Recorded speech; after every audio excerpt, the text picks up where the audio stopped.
अपनी जंगों के बीच भी रानी का मन ऑफिस के तनाव से घिरा रहता था।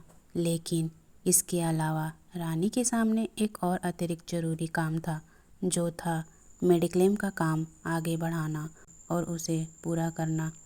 इसलिए ऑफिस में काम से थोड़ी सी फुर्सत मिलते ही वह एडमिन ऑफिस की ओर दौड़ पड़ती। कभी कागजात की लंबी सूची पूछती, कभी फॉर्म भरती, तो कभी सालों पुराने दस्तावेजों को खंगालती।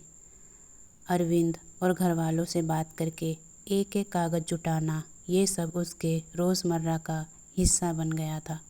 कभी कहा जाता दवा का ओरिजिनल बॉक्स चाहिए, कभी ओपीडी का पर्चा नहीं मिला, कभी बोलते इतनी देर क्यों लगाई डॉक्यूमेंट लाने में, तो कभी कोई और अड़चन खड़ी हो जाती।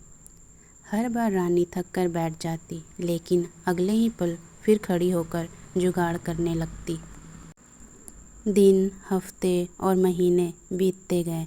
3-4 महीने बाद जब उसे लगा कि शायद यह अंतहीन प्रक्रिया कभी पूरी नहीं होगी, तब भी उसने हार नहीं माना। अपनी पूरी ताकत लगाकर उसने कागज़ जुटाया और आखिरकार सारे दस्तावेज जमा कर दिए। और फिर एक दिन क्लेम का पैसा उसके खाते में आ गया। वह पल रानी के लिए किसी बड़ी जीत से कम नहीं था।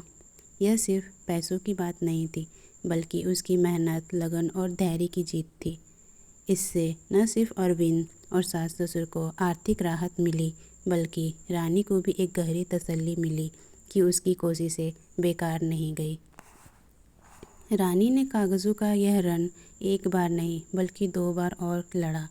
जब उसके ससुर की आंखों का 2 बार ऑपरेशन हुआ, तब भी ऐसी ही परेशानियां आईं, लेकिन हर बार रानी ने उसी हिम्मत से काम लिया और अंत में सभी काम अच्छे से पूरे हो गए।